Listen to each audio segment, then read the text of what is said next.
All right. So I want to say hello, hello, hello. I was trying to troubleshoot my sound and hopefully you can hear me now. If you can, let me know in the chat. And I just want to say to Mr. Sandeep, if you're watching, he's not feeling well. Hope you're feeling better, but we've got this. I want to say hello to Ms. Mills. I want to say hello to Miss Beth. I see you. Hello, Star Wars girl. Let's see who else is in here. All right, I'm going to keep going. Oh, hi, Miss Haley. Miss Haley is here. And if I missed any intern, Miss Mills, please let me know in the chat. I want to welcome our new members. I see Ed is a new member, the Corian family are new members. And hello, hello, hello. Hi, Delicia. Hi. You know what? Kay Angeles told me how to pronounce her name. You wrote it, and I forgot. Sorry about that. Hi, Lucky. And I'm going to be greeting you all throughout. Yvonne, welcome, welcome, welcome back, everybody. All right, let's get started. This is week 6.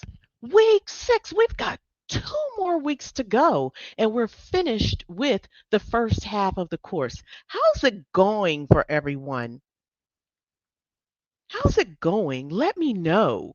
I am so excited because you all are doing a phenomenal, phenomenal job.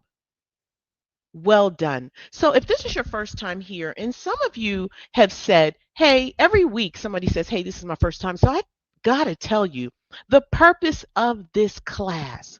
This is not an instructional class. Some people, especially people that come later that don't hear me say that, they tend to say, I wish you solved the scenarios out more. That is not the purpose of this class. The purpose of this class is for people who already know how to solve it out, not pros, but I want you to be on this level of thinking because we are learning some things and we're also learning tips to move faster when we're taking our medical coding exams. And also, I want to help you process. So, this is not to instruct, even though at sometimes it may seem like I'm trying to instruct, but that's not my goal. My goal is to hold you accountable. I want to be more accessible to answer your questions. I want to review what you probably should already know. And if you don't know it, at least you can gauge and you can self direct. You can say, all right, well, this is where I should be, and I need to do this to get there. At least you know, right? Also, I want to give you tips on how to navigate your course and point out key guidelines. It's always going to be that. All right, welcome, welcome, welcome, Barbara. If this is her first time, hello. Hi, Joey. Hi, Mayra. That's beautiful. Okay. I'm going to get you all. And I already said hi to you, Pam, but I'm going to say hi again. Welcome, welcome. All right. So if this is your first time and you've just kind of popped in and not really registered for the course, go to our website, www.amcicoding, click on YouTube course. And when you get there, you read, definitely read and find out what you're getting into. Fill out that enrollment form and then download the syllabus. Follow the syllabus in order. And that's it. All right.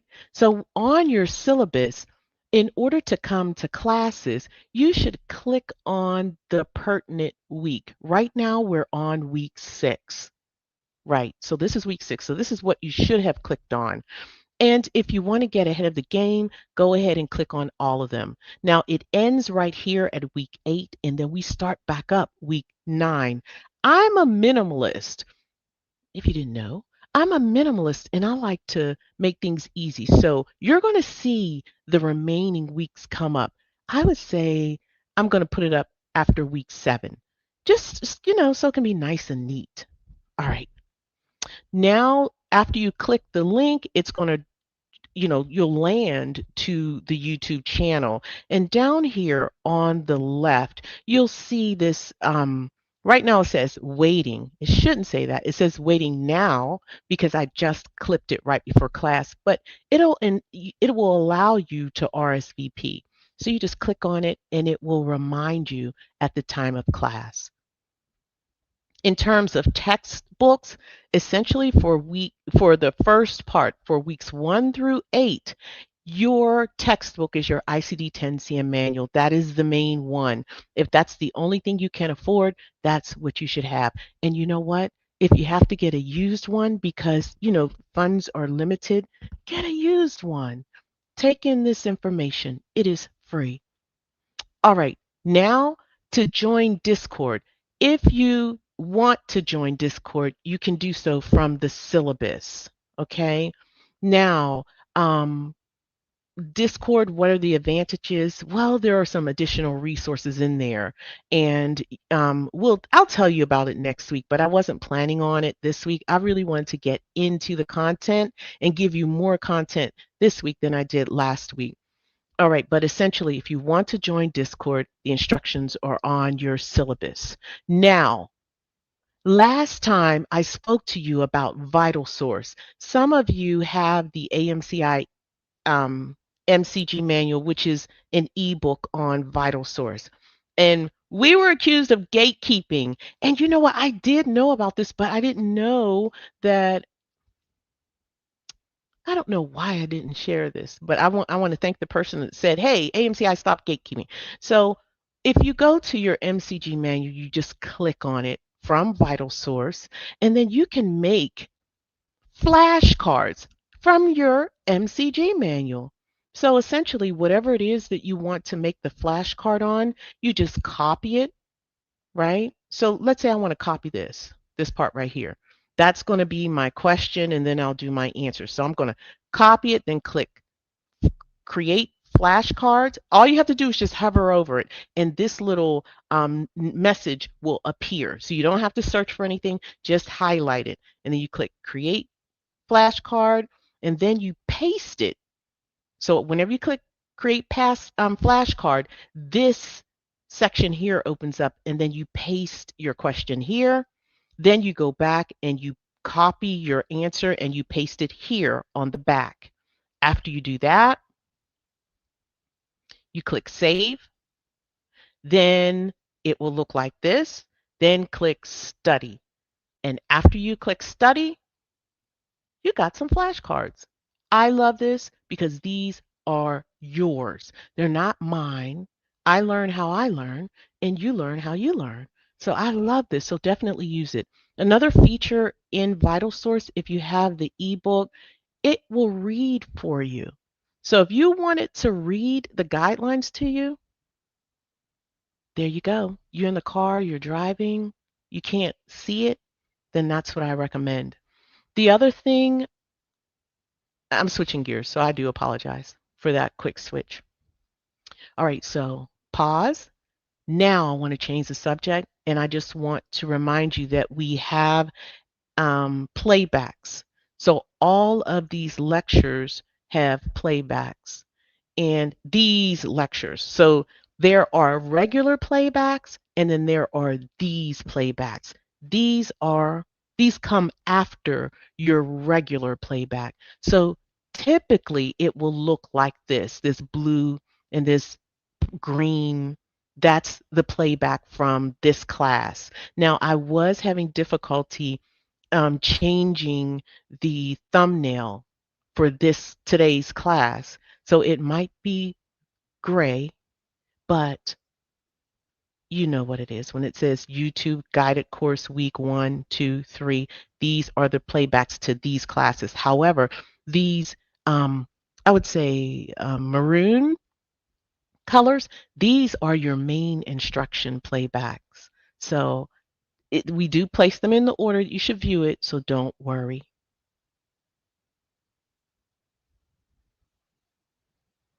Now, when you have purchased, if you are an AMCI Gold member, Gold YouTube online member, Gold YouTube online member, you get your YouTube course in an LMS. This is a learning management system. So we basically manage it for you. You don't have to go to the syllabus. You can just go to your course and everything you need should be there.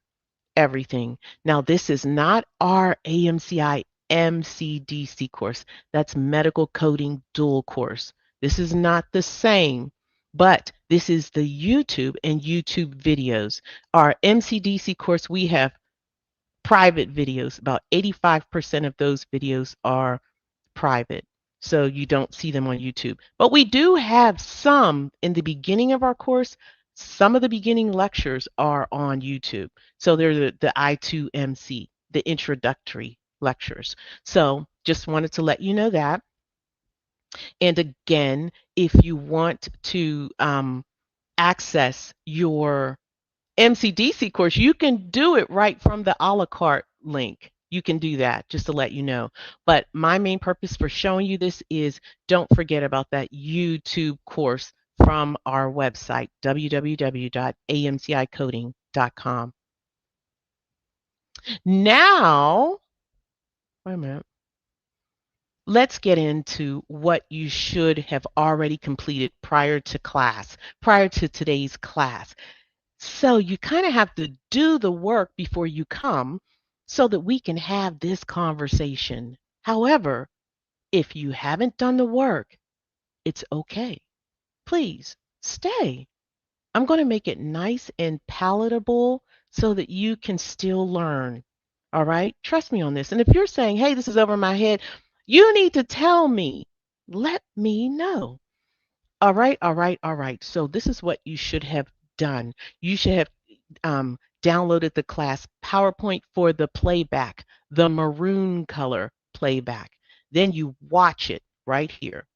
Then you read the official ICD-10-CM guidelines here. We give you the handout. Then you should read the MCG manual, these chapters, if you have it. If you don't, skip it.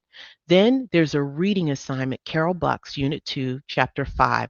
You're going to read Chapter 5, that's Respiratory System in Unit 2, and then Chapter 6, Integ, Muscular, and Urinary. These are not long readings, but they're good. They help guide your learning.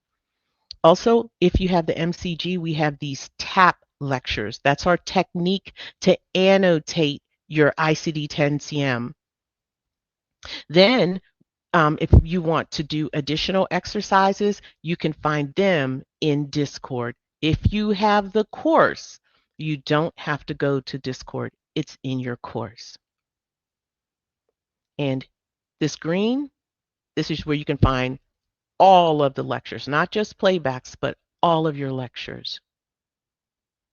And my advice is just to make sure, if you don't have the learning management system, just make sure you always refer to your syllabus. It's easy to click on that playlist in on YouTube and get caught up.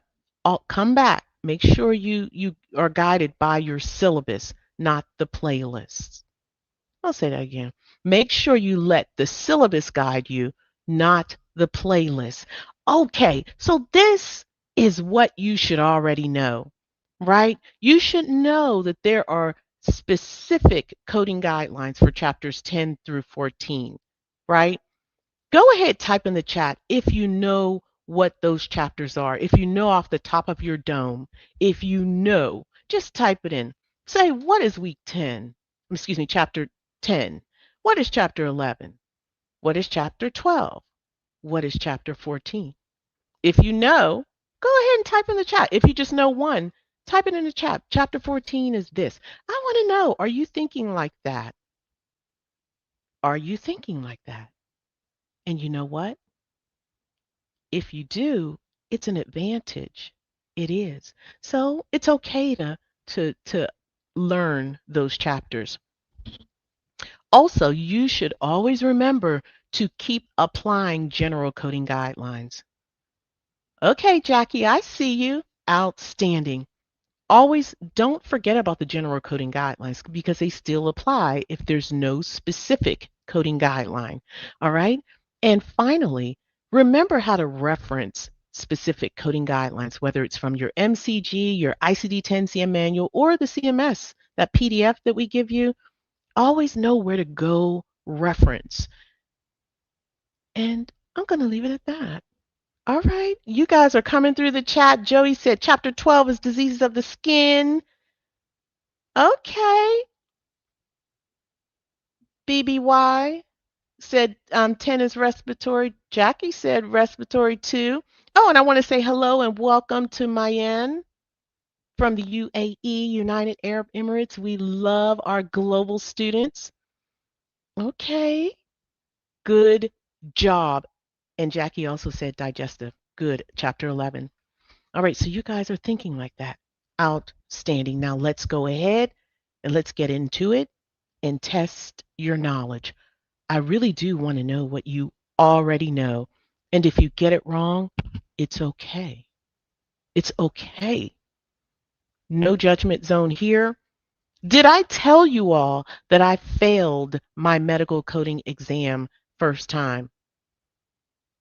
And then AMCI was born. So there's always lemonade to be made.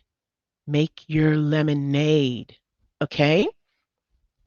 All right, true or false? Acute respiratory failure should always be coded as the principal diagnosis when it is documented during an inpatient admission.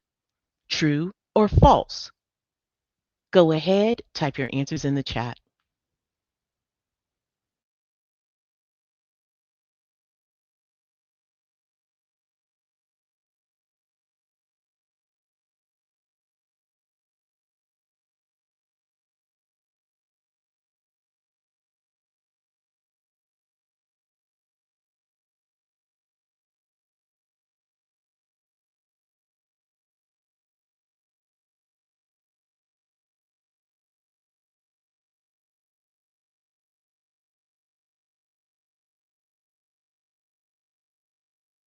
Go ahead. Don't be afraid to put that answer in the chat. You know what? I will never judge you. My team will never, ever judge you, right? Because if you get it wrong, you're going to have an aha moment, and that's even better because those don't go away. That's forever, right? Okay, so I'm going to give you a tip. Whenever a question says always in medical coding, that's almost going to be false. Nothing is always in medical coding. You'll rarely hear me say always, right? So this is false. Acute respiratory failure should not always be coded as principal. What if there was another diagnosis that will substantiate principal diagnosis, substantiate medical necessity for coding a principal diagnosis? What if a patient was in respiratory failure but also had a heart attack and they treated that heart attack first, right? So that always should always. Okay. All right. I'm getting ready to contradict myself. Whenever you see always, pause because very little is always in medical coding. Outstanding. I see those light bulbs going up. That's right, Ms. Beth. And aha, that's right, Joey. You know what? Thank you to Lucky. Lucky's comforting me after I failed my exam. Thank you so much. That is so sincere. All right, true or false? When a patient has both influenza and pneumonia due to the same influenza virus, only the influenza code is assigned because it includes the pneumonia. Now, coders, I didn't know the answer to this question. Like, who does off the top of their head? So maybe this will be an aha moment or a teachable moment for you. True or false? What say you?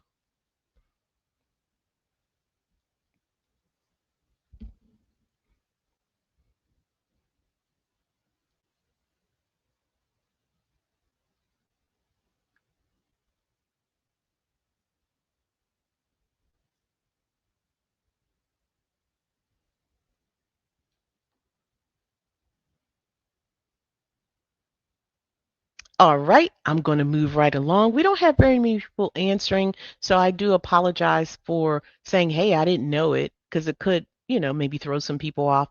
But the answer is true. How on earth would we know that? But we're going to know it today. I'm going to show you. So, yes, you use a combination code because there is an influenza code that includes pneumonia. Outstanding. Hi, Vina D. Good to see you here. Hi, Redheaded. Great job. Great job, Barbara. Good job. Good job. I see you, Patricia M. Outstanding. You all have some really unique names. True or false, number three, if a patient's admitted with a stage 2 pressure ulcer and it progresses to stage 3 during the encounter, only the stage 3 pressure ulcer is coded. True or false? Now you have to know a guideline to get that correct. If you know it, good. If you don't, you're going to learn it. Thank you, Miss Beth. You are my guide, just to let you know, and I appreciate you. I love it. DC Kicks.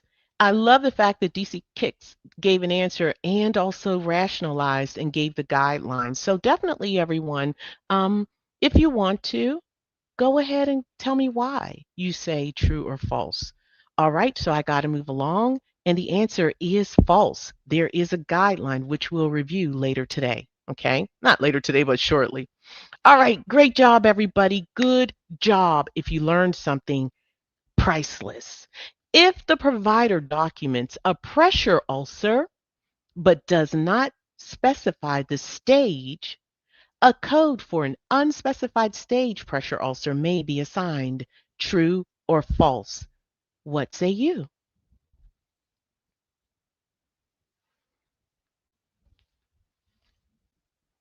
Okay, Ms. Mills, she's looking. Okay, Melissa, we'll see. And when I say okay, I am just pretty much encouraging you just to answer. Sometimes I'm not like I know this answer, but some of the answers I may not just know off the top of my head. So when I say good job, I'm really saying good job because you answered, you took that step because we don't judge here. All right, I'm going to move on, and the answer is true. Yes, the doctor may use an unspecified stage if the stage is not specified,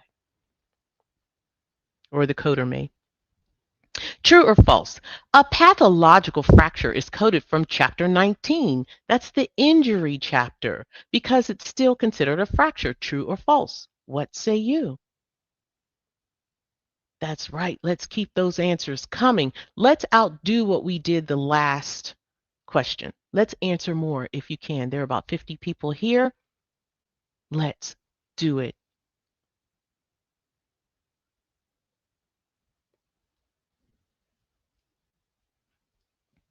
And to give you more context, chapter 9, that's where your acute injuries are typically happening right now. All right, so those answers are coming through, and the answer is false. Absolutely. Chapter 19, acute, now. Pathological, no, that's not now. Sometimes pathological fractures are sequelas. Just saying. All right, true or false? When a patient with osteoporosis sustains a pathological fracture, the code should come from the osteoporosis with current pathological fracture category. True or false?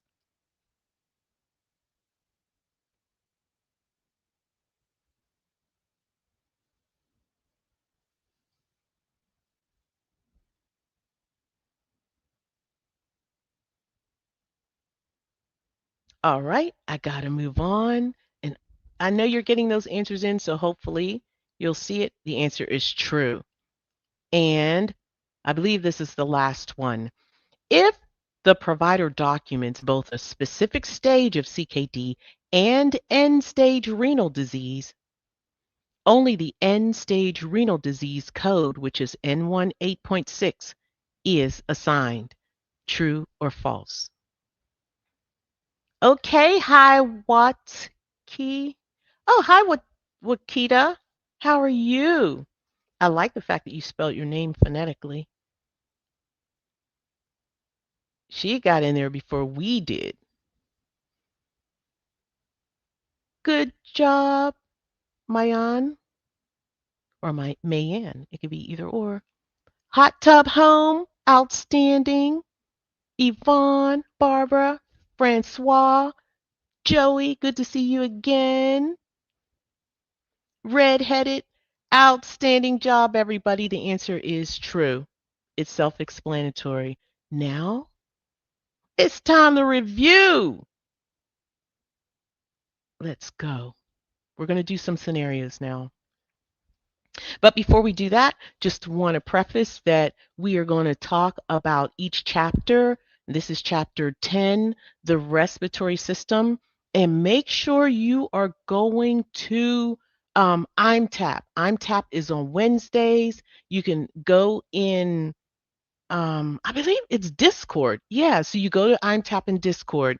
Now, if you go, you should know that the respiratory system, I would just say what you need to know, the difference between the upper respiratory system and the lower. So everything outside of the chest, outside or up above the chest, the shoulders, that's your upper. And then the lower is below the chest, below the shoulder, right here. And that's just I just made that up just so you'll know. But that's not the real term, the actual term, but just to give you that idea. All right, so what you should know on site. I like to tell you some codes that you should know on site, what you should recognize. That J44.9 in the respiratory system, chapter 10, J44.9, you're going to see it. If you're taking the exam, that's COPD. That's your non-specific COPD, J44.9. So I suggest that you remember. I also suggest that you remember J96.00. This is the code for acute respiratory failure. That's the general code because it's without hypoxia or hypercapnia. Yeah. So if you know these, it's going to give you a time advantage on the exam. Now, let's challenge. Of the following answers, which best describes the encounter? A. J09.x1. B. J18.9. C. J09.x2. And J18.9. D. J11.00. A patient is admitted with excessive cough, fever, with the recent history of influenza A. Lab results revealed pneumonia due to influenza A. And the patient's treated with antiviral medication and oxygen. Okay, coders, is the answer A, influenza with pneumonia, B, pneumonia unspecified, C, influenza and pneumonia, or D, influenza virus not identified with pneumonia?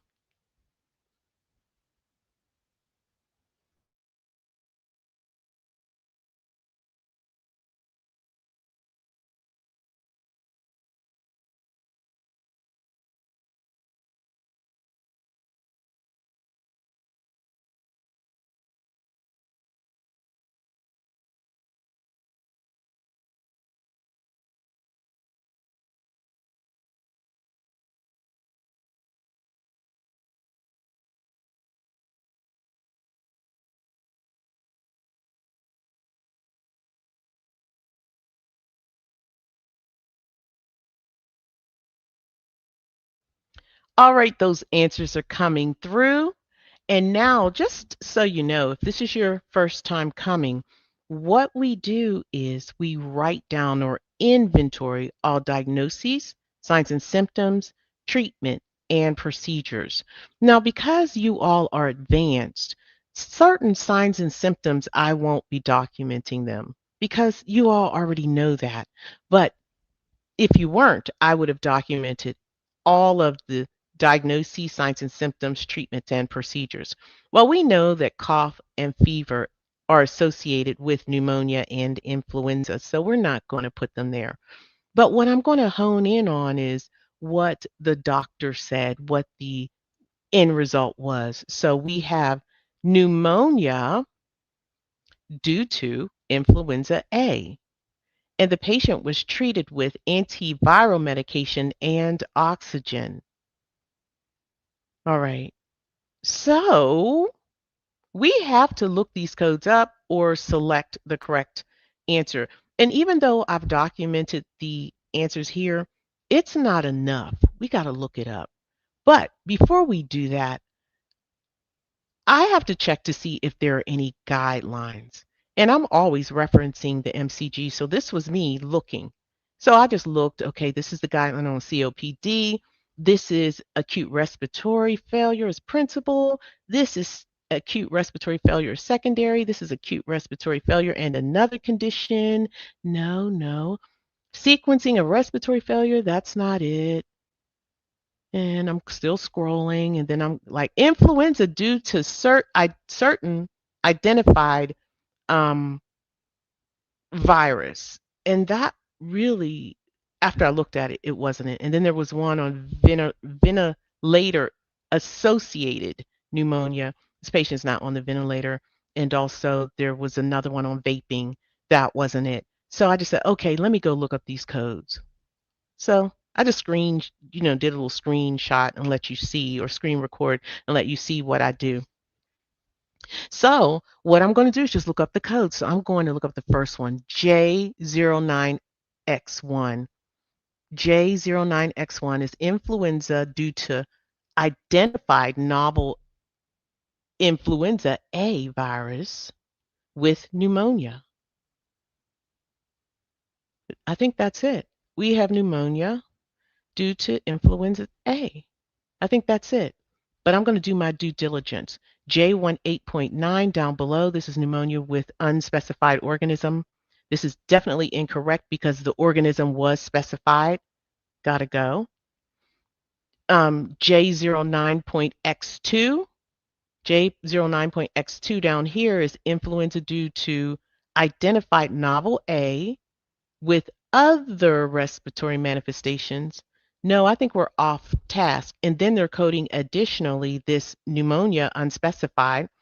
That's not the most efficient way to code, because if you already have one code that does it all, what are we doing with these two codes? So that question that I felt that no one should know, this is why. Because if you don't know, you have to read the codes to know it. So now we know it, that there is a combination code. So let's go ahead and get rid of coding these two.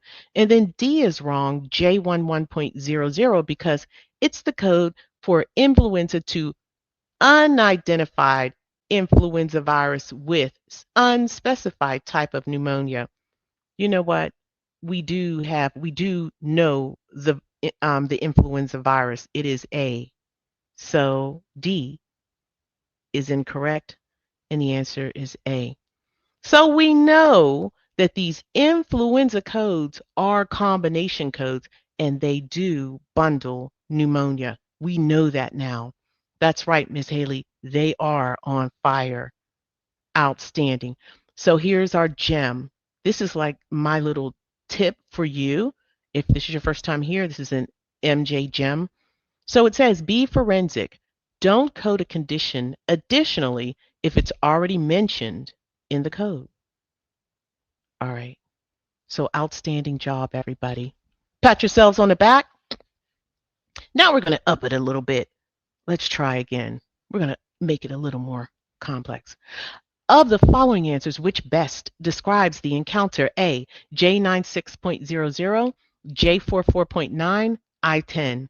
B, J18.9, J44.9, I10.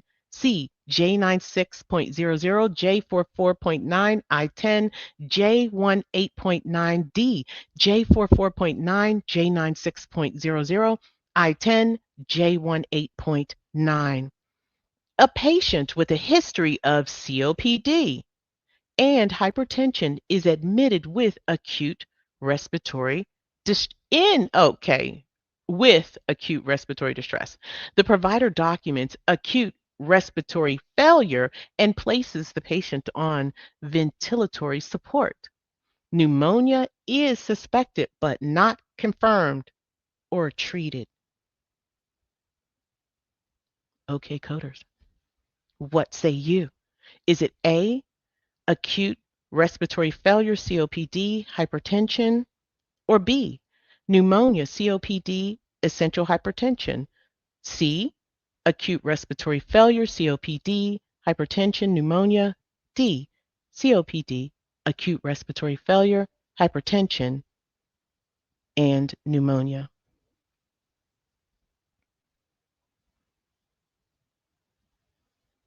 Go ahead. You are answering. For those of you that are answering quickly, let me know why you say A. Because everyone's saying the same thing. Doesn't mean it's correct.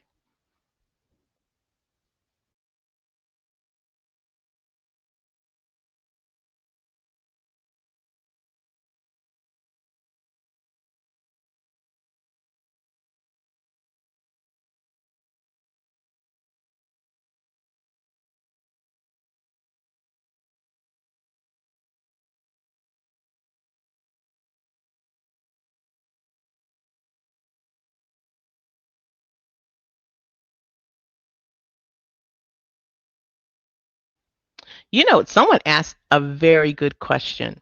Someone said, hey, are we coding for the facility or are we coding for physicians?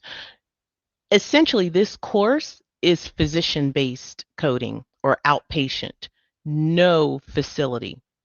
But that is a great question. That is a great question.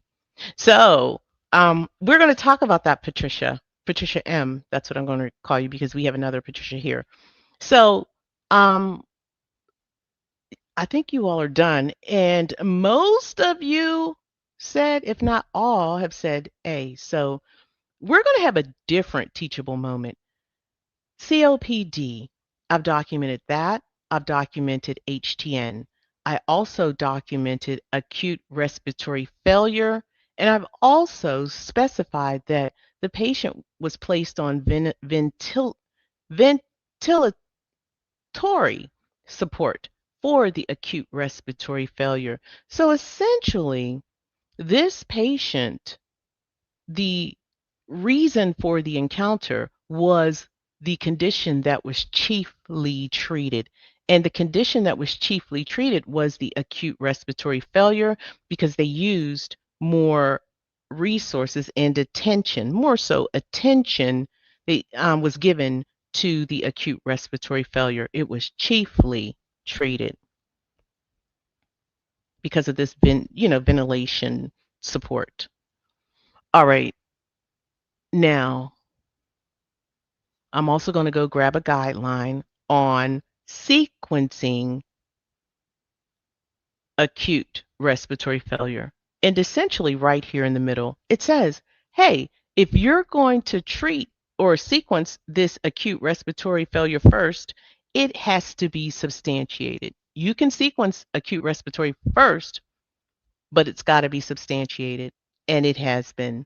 This ventilatory support has substantiated sequencing it first. So acute respiratory failure is going to be our first listed. So we're going to get rid of any answer that has not first listed acute respiratory failure.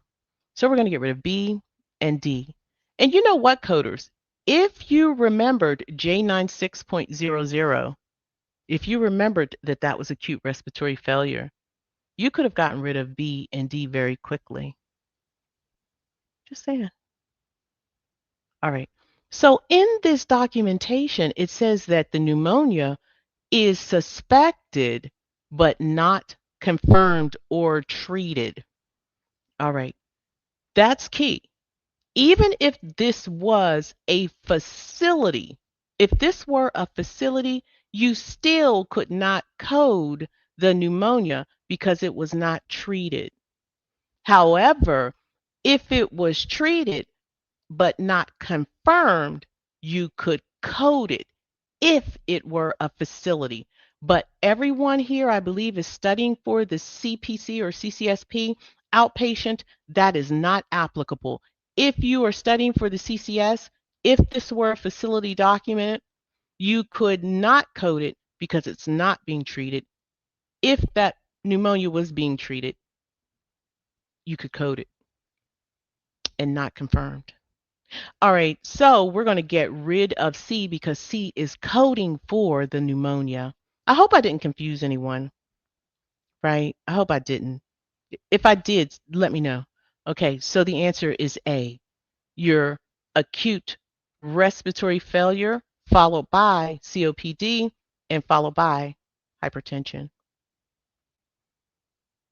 And so the guideline that you use, if you are inpatient and this was not treated and not confirmed, the pneumonia, is when you're coding for inpatient facilities, you do code things not confirmed, whereas in the outpatient, you do not. It always must be confirmed. Good job. Good job. All right, so here is my gem. Acute respiratory failure can be sequenced first if the documentation supports acute respiratory failure as first listed.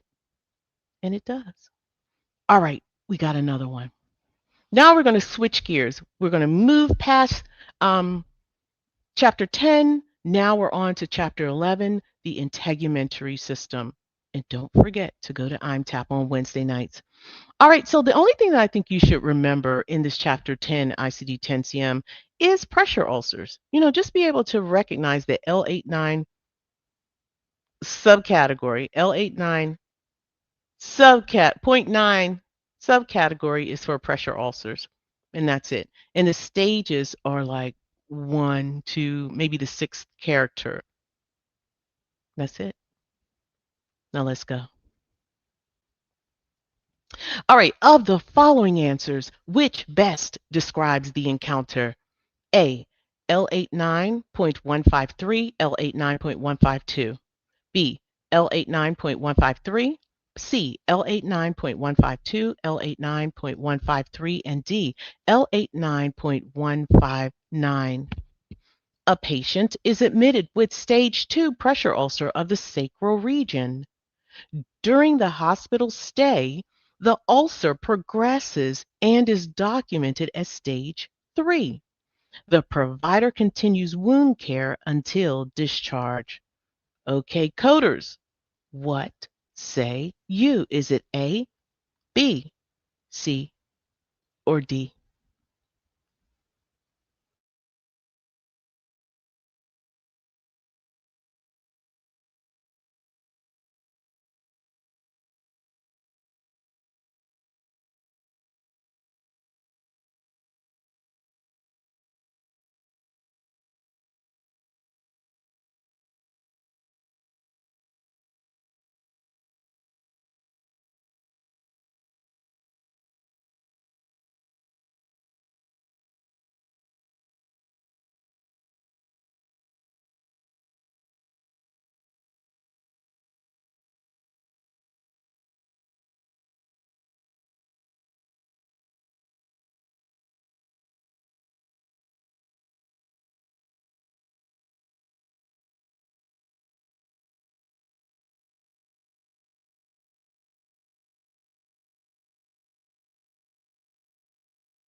Okay, you know what? Okay, here we go. Now, this requires knowledge of a guideline or referencing of that guideline. Some of you probably know it. Okay, so essentially, this patient was admitted with stage 2 pressure ulcer. Then, while or during admission, that pressure also progressed to stage 3. All right, so I'm going straight to the guidelines because I don't memorize these, right? So I went and I searched in my MCG, and the patient admitted with pressure ulcer evolving into another stage during the admission. It tells you over here, oh no, well, over here it says you sequence the present on admission stage, then next your highest stage. So my gem is POV. POV is POA. Sorry about that. P, point of view. Sorry about that. Is present on admission. What was the status at the time of admission? That's what you should be saying. So, what was the stage or the status at the time of admission? And it says this patient was admitted with stage 2.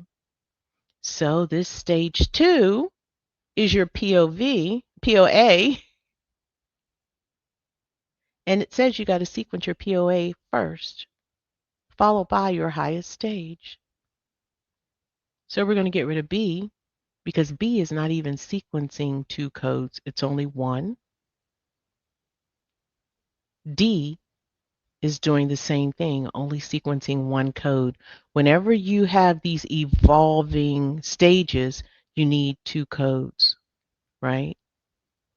So the difference between A and C, A is sequencing the highest first, and C is sequencing the POA first. A got to go because C is following the guideline. And if you said C, way to go, way to go, way to go.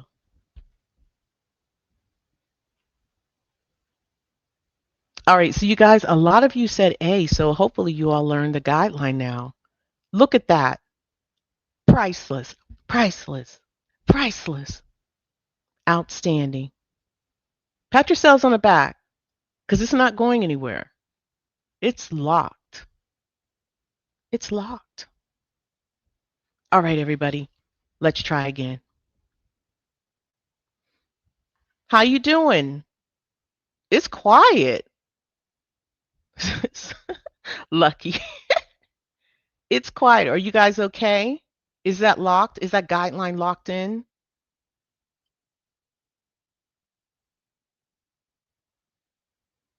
I want to know. Let me know.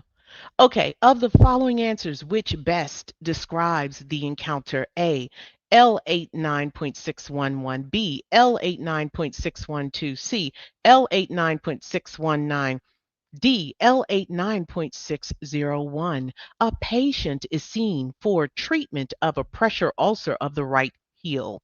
The provider documents a pressure ulcer but does not specify the stage. Local wound care is provided. Go ahead, type your answers in the chat.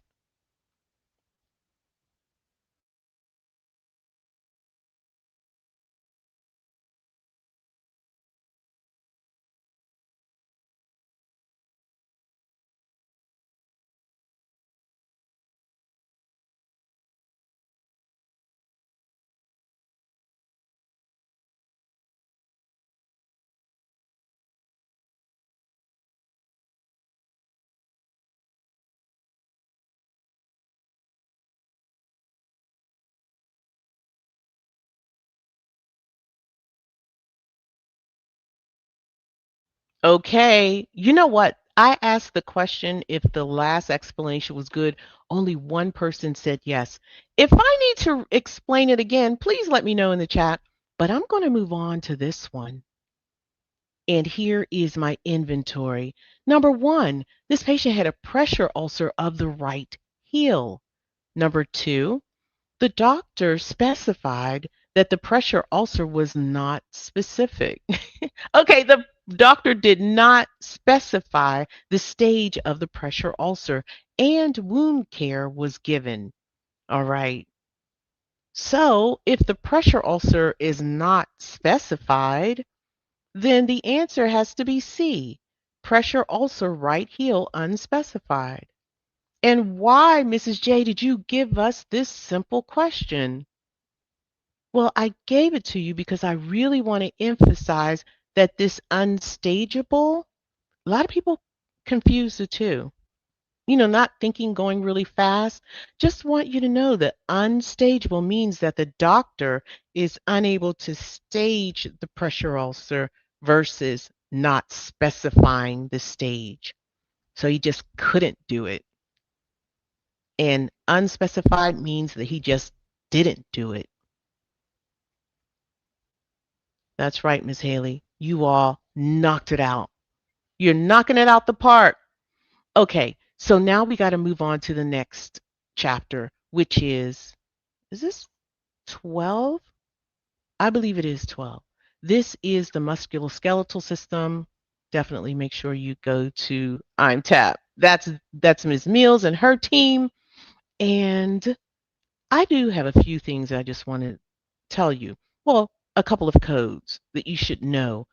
In this chapter, they're talking about osteoporosis and pathological fractures. Just know the category. That's all. M80 is osteoporosis, and you need to know if it's with or without a pathological fracture. M84 is a pathological fracture, so it's not necessarily osteoporosis. So this is the difference between the two. Now, let's go.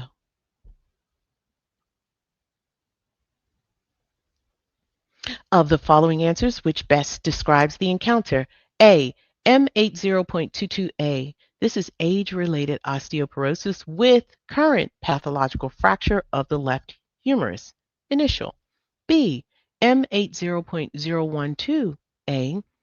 Age-related osteoporosis with a current pathological fracture, right humerus. Initial. C. M81.0. This is osteoporosis without a current pathological fracture. You know what? Did I fix this? I don't know if I fixed this.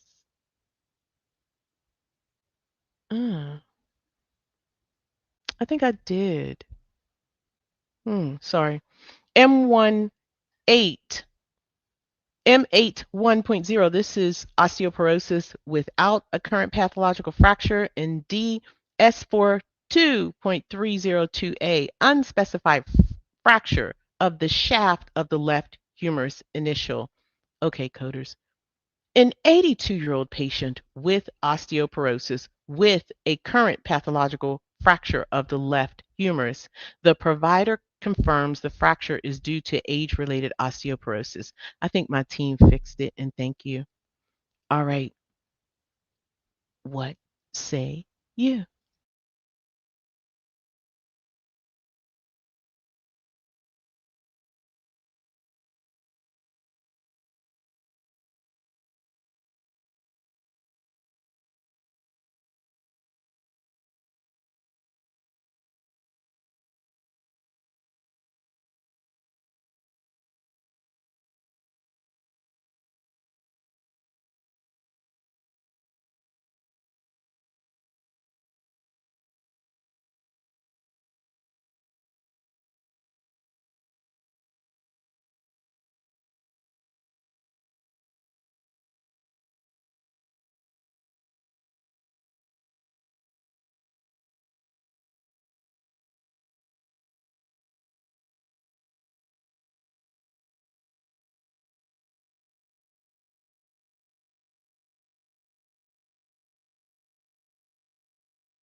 Okay, it looks like we're going to go over today just a little bit. I hate to do that, but we got to keep going. I know I was a little more talky today, so I do apologize, and please forgive me.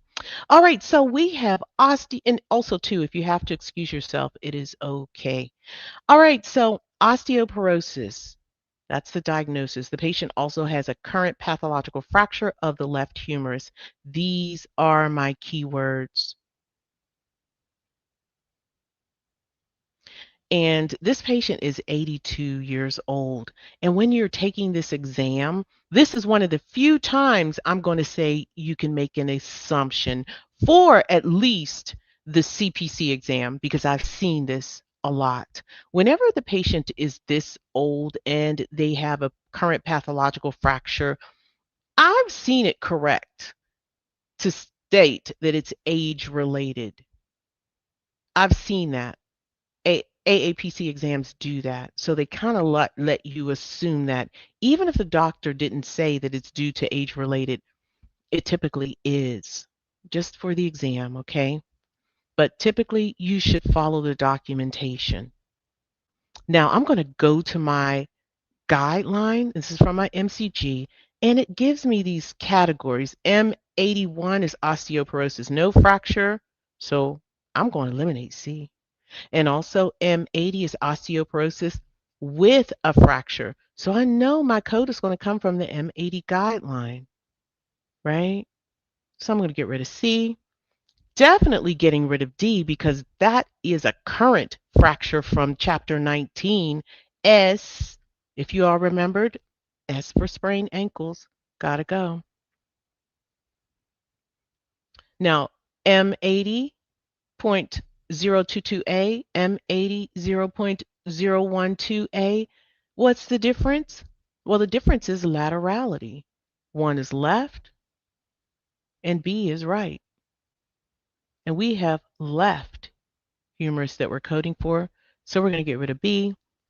Our answer is A. So my advice, my gem, whenever you're coding these pathological fractures and osteoporosis is involved and the patient has to be elderly, but the documentation doesn't say it's age related, I would code it as age related for the exam. So go with the flow. Go with the flow. Great job, everyone. Great job.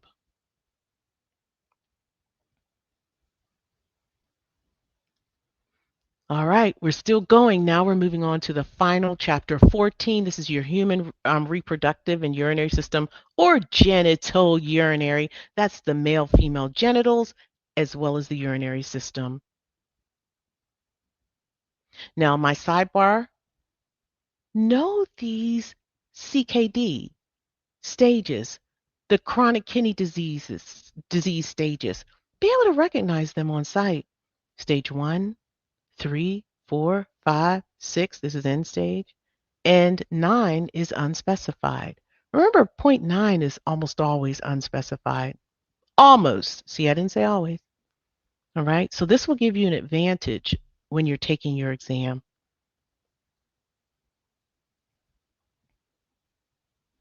Of the following answers, which best describes the encounter?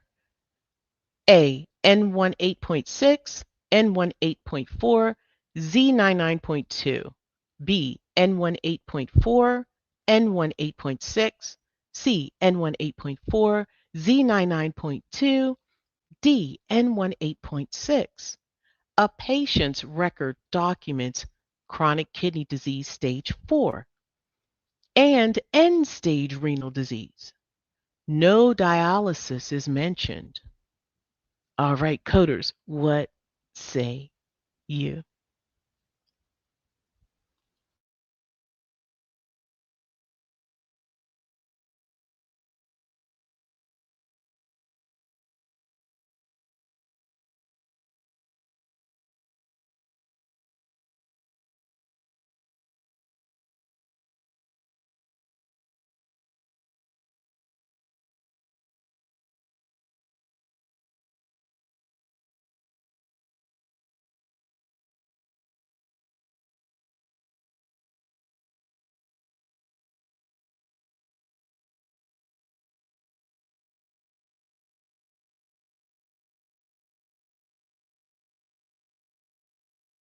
Okay, I'm going to move along and definitely keep putting your answers in the chat.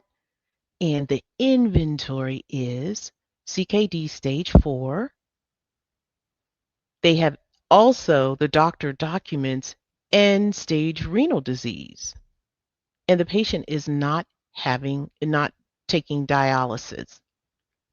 So I'm going to go right to my guidelines and I'm going to see if there's an applicable guideline in chapter 14, and it says stages of CKD. So let's see what else in this middle right here is the actual guidelines, but on the right we've clarified some key things like the sequencing order and so forth.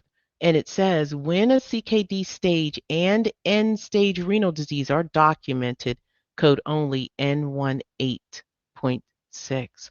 That was the easiest thing. Now, if the patient has dialysis, you got to code dialysis as well, Z99.2. However, this patient did not have dialysis, so we should not be coding anything with Z99.2. So we're going to get rid of A because it's coding for Z99.2. We're going to get rid of C, also coding for Z99.2. That leaves us with B and D. Well, D follows the guideline that you only code end-stage renal disease when a stage is also documented. So any other stage. So B is also coding for stage 4. So we have to get rid of it. And the answer is D. We got a gem. So basically, the documentation must specify dialysis, that the patient is having dialysis to code Z99.2. And also, when end-stage renal disease is documented, only code end-stage renal disease. That's the CKD, only the end-stage renal disease CKD code. Now, I do have a pop quiz. If you want to stay and take it, I'm going to run it through really quick. It's just true and false. If you want to stay. So if you got to go, I understand. So I'm sorry I'm going over. I typically don't go over with your class, but I said, let me go ahead and do this pop quiz. All right. So it's on COPD, skin, and CKD, chapters 11 through 14 in ICD-10 CM. True or false? Patients admitted with ulcers documented as healed, it is not coded. True or false?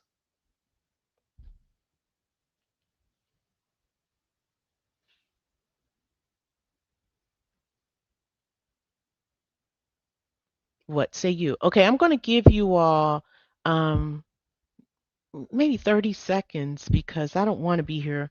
I don't want to keep you too long.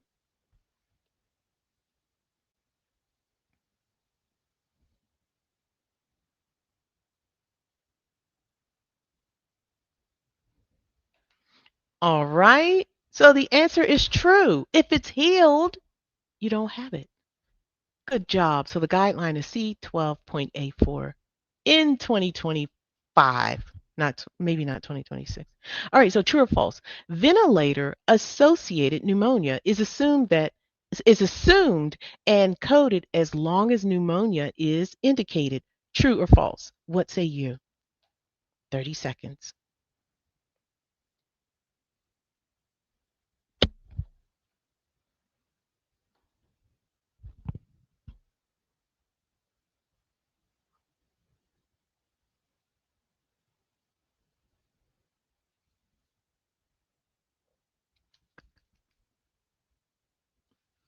Okay, coders, I know your answers are coming through. The answer is false. C10.D1. This guideline says that anytime VAP is, it must be documented in order to code it. That ventilator has to be associated with the pneumonia or cause that pneumonia, and the doctor must specify it. You can never assume it. Okay? True or false? An example of an unstageable ulcer is when the base of the ulcer is covered by eschar and is indicated in the documentation that the stage is not documented. So do you all know what eschar is?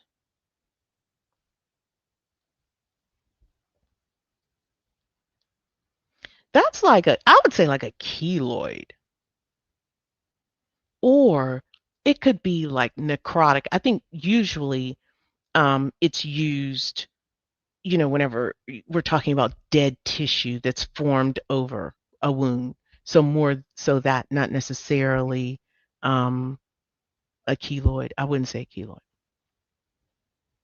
Okay, so it's basically when the skin forms over and it's usually dead tissue. All right, so the answer is true. Yes, C12.A2 guideline is the one we referenced. True or false?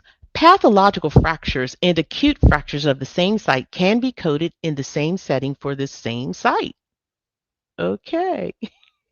Pathological fractures and acute fractures of the same site can be coded for the same setting for the same site. True or false? So let's just, I think this got a little convoluted, but just pathological fractures and acute fractures of the same site can be coded in the same setting.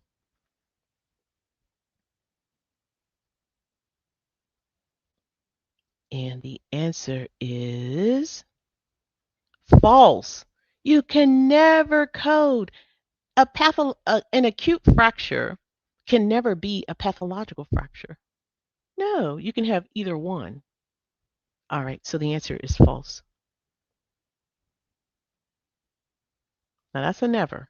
Okay, true or false? When coding evolving ulcers, we only code the highest stage during the admission. Okay, you all have this. We got this, right?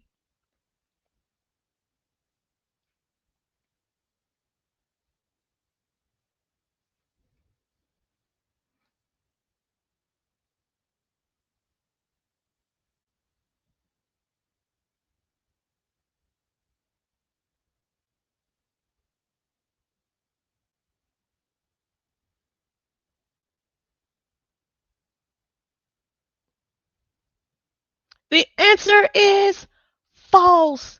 C12.A6. False. We've just learned that, right? 100% of you said false. Outstanding. You have to code the present on admission and the highest stage.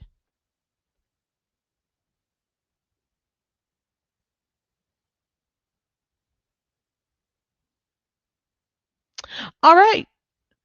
COPD is driven by complication. True or false?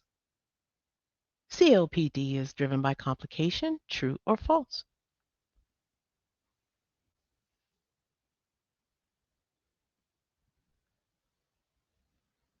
I apologize. Somebody had to be banned.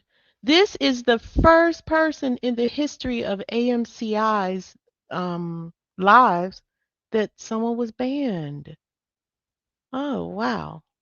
Not to call them out, but they were doing something they shouldn't be doing. You are learning. All right. So the answer is fall. Oh, answer's true. I'm so sorry. It is true.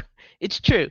And they are driven by uncomplicated and complicated. So this is a learning moment. So COPD, while we have that general COPD code, that J44.9, that's your general one, non-specific. The others are driven by whether or not that COPD is complicated or uncomplicated. Yeah. All right, true or false? Unspecified ulcers are coded L89.00. One dash dash zero. That sixth character is zero. True or false? I'm not even gonna.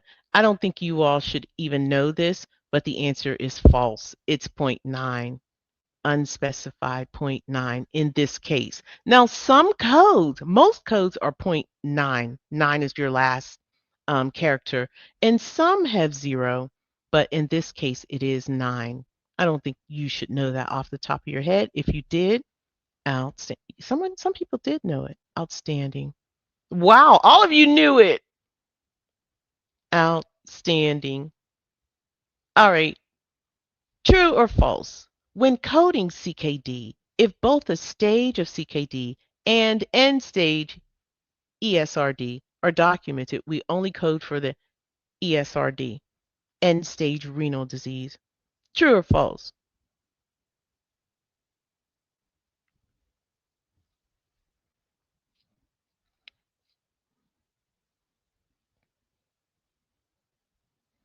Okay, team. Okay, coders. You know what? I think you got this.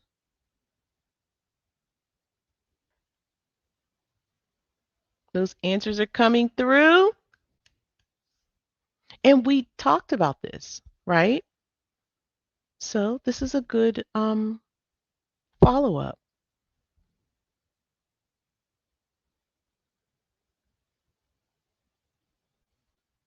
Are we stumped on this one? I don't know. So the answer is true. You only code the end-stage renal disease. Outstanding. C14A1. True or false? A fracture that results after the acute phase of an illness is called a pathological fracture. True or false?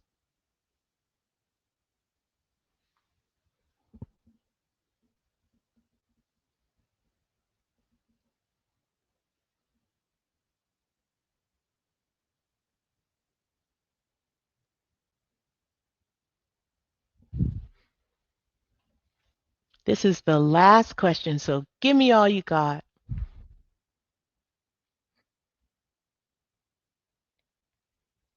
Yes, I am tired today, if you can tell. Okay. Come on, coders. I'm rooting for you. You did a phenomenal job today. Phenomenal. Phenomenal. I love the participation. I love the feedback coming through the chat. Just one more answer. You can do it. You can. And while you are putting those answers in, I want to say hello to some of the people that I didn't acknowledge. Nora, Seba, or Sai.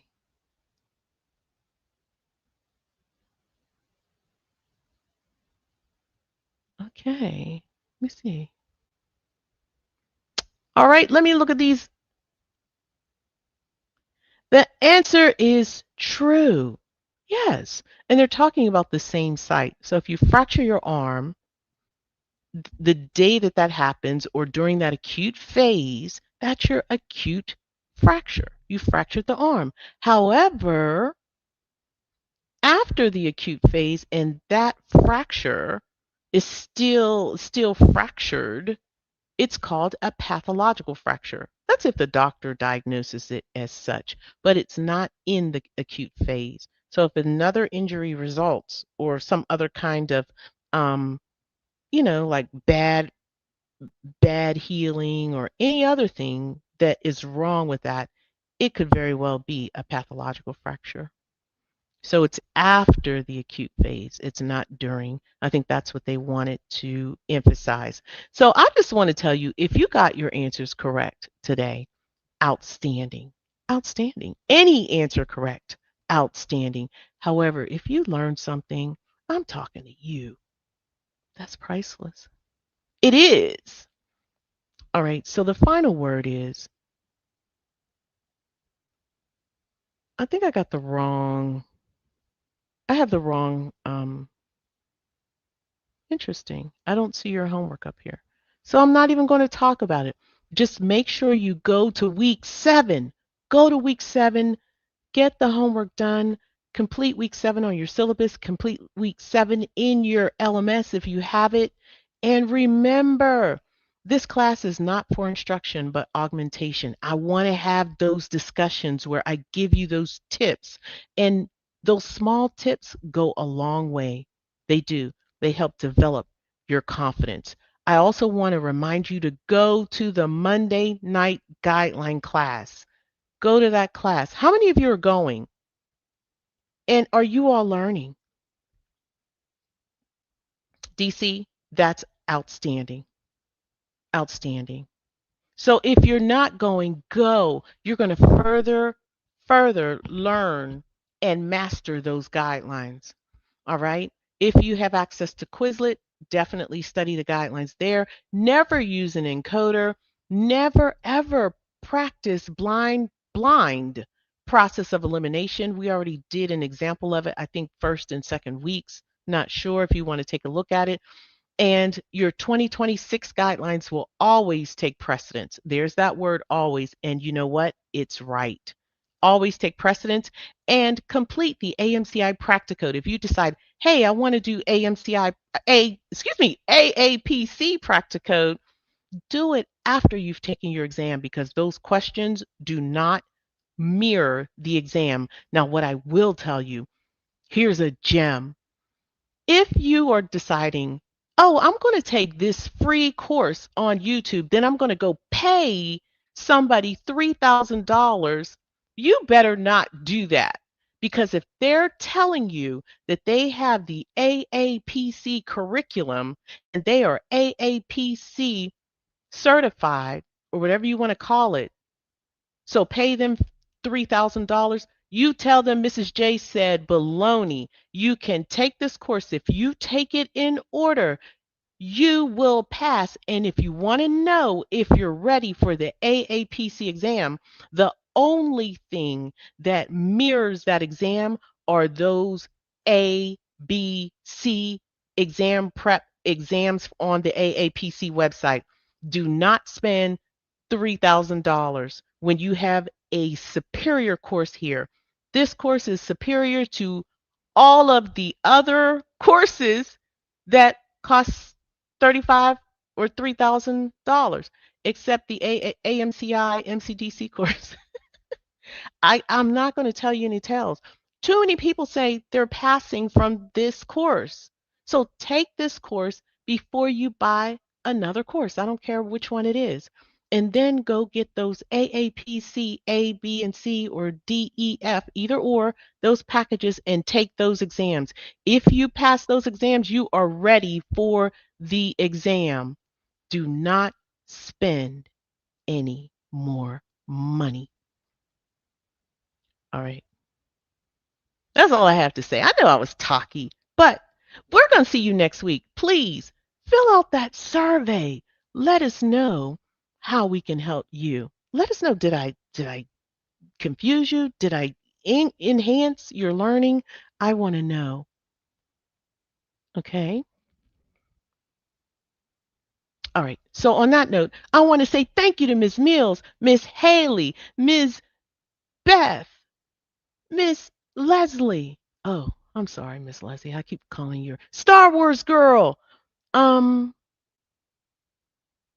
I'm not sure if I missed anybody, but I just want to tell you all that this was amazing, and I'm going to see you next week. And you are welcome, Chickie Lynn. Look at me trying to say people's names, and I can't even do it. All right, Red-Headed Queen, and I'll see you next time. 4,000 exam passers and free classes at AMCI. Learn to go straight from home or on the road at AMCI. We're on the East Coast.